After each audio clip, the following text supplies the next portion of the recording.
안녕하십니까. 2023년 12월 18일 최병무 이펙트 시작하겠습니다. 유동규 전 성남도시개발공사 기획본부장의 교통사고, 대략 조사가 끝난 것으로 보입니다. 왜냐하면 다른 조사를 다 하고 나서 이제 유동규 전 본부장에 대한 조사까지 하고, 그 다음에 유동규 전 본부장이 제기하는 여러 가지 의문에 대해서 경찰이 아마 설명까지 마친 것으로 보입니다. 교통사고는 지난 5일이죠. 밤 8시 30분쯤에 대리기사가 운전하는 유동규 씨의 그 SM5 승용차하고, 그 다음에 봉담 과천 도시고속화도로를 달리던 8.5톤 화물트럭 하고 서로 이렇게 차로를 바꾸다가 부딪힌 이 사고였습니다.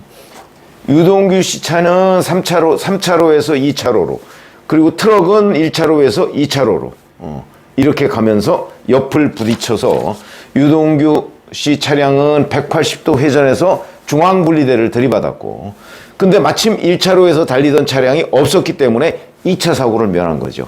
만약에 2차 사고를 당했다면 목숨이 위태로울 수도 있겠다. 그렇기 때문에 이 사고가 우연이 아닐 수도 있다. 이런 이제 여러 가지 의혹이 있고, 유동규 씨 본인도 찜찜하다.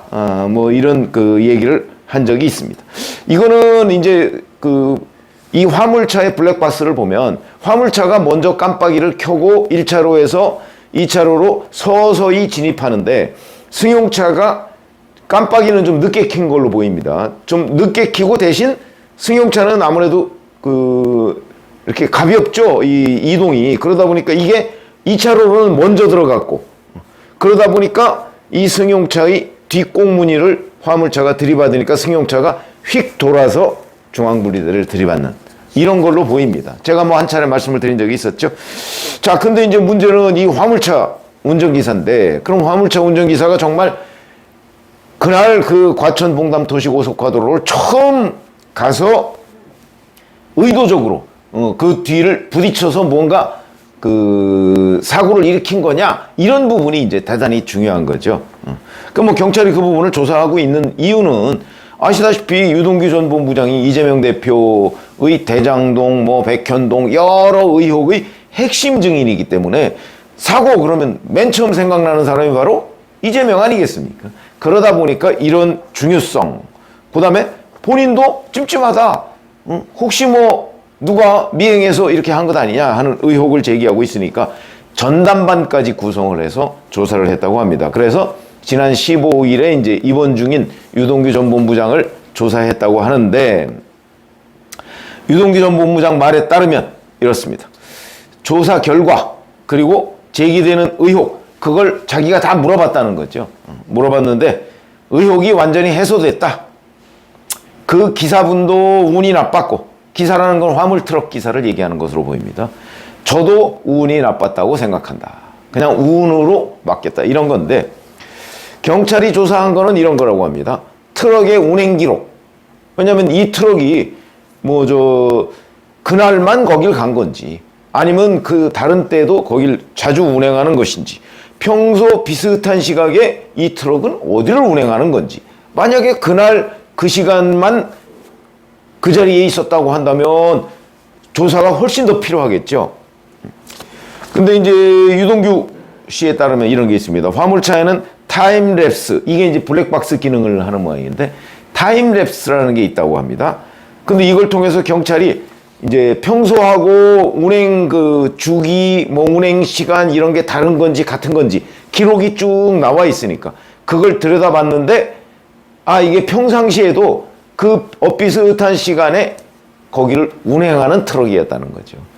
그러면 일종의 이제 버스로 얘기하면 전기 노선 비슷하게 거기를 왔다 갔다 하는, 자주 왔다 갔다 하는 트럭이었기 때문에, 그래서 그날 유동규 씨의 차량을 유난히 뒤쫓아와서 미행을 해서 일부러 사고를 낸 거는 아닌 것으로 보이고, 그 다음에 이 블랙박스 영상을 봐도 블랙박스 영상에 그렇게 의심할 만한 그런 장면들이 별로 없다.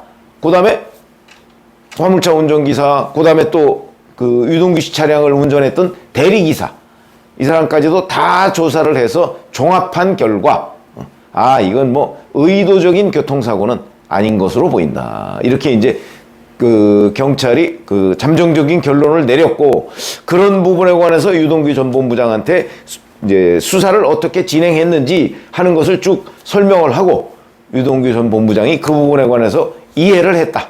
아, 그래서 운이 나빠서 정말 우연히 사고가 난 것이다. 이렇게 유동규 전 본부장도 이제 알아들었다. 이런 거죠. 경찰이 이제 이런 여러 가지 조사 결과를 종합해서 아마 곧 결론을 낼 걸로 보이는데, 뭐 결론은 이미 뭐 사실상 난 거나 마찬가지죠. 단순 교통사고였다. 뭐 이런 걸로 결론이 났다고 합니다. 근데 제가 보기에도 그 블랙박스 영상을 보면, 아, 저거는 단순 교통사고일 가능성이 있다, 높다, 제가 이렇게 말씀을 드렸고, 다만 제가 이제 그 트럭이 평상시에도 거기를 운행하는 트럭이냐 아니냐 하는 그런 것들에 대한 조사 결과가 그 필요하지 않을까, 이렇게 그 말씀을 드린 적이 있는데, 지금 경찰 조사 결과도 그런 것들을 다 종합해 본 결론은 뭐 단순 교통사고로 보인다, 이런 건데, 여하튼 경찰 조사 결과가 이렇게 나왔다고 할지라도 유동규 전 본부장 신변에 관한 문제는 계속해서 주시를 해야 되는 문제가 있습니다. 왜냐하면 이재명 대표 주변에 워낙 뭐 이런저런 여러 가지 의문의 사고들이 많이 나타나기 때문에, 뭐 이거 한 건이 단순 교통사고였다고 해서 앞으로 유동규 전 본부장 신변에 아무런 이상이 없을 거야 라고 판단할 수는 없는 거죠.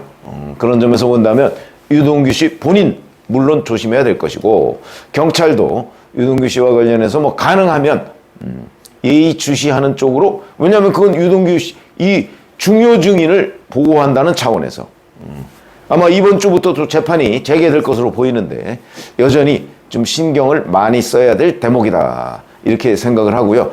언론들도, 현장 기자들도 결국은 뭐 이 건이 그 뭐 단순 사고였다는 걸로 이렇게 그 정리가 되니까, 그러면 뭐 앞으로 뭐 별일이 없겠구나 라고 판단할 것까지는 아니다, 이렇게 말씀을 드리겠습니다.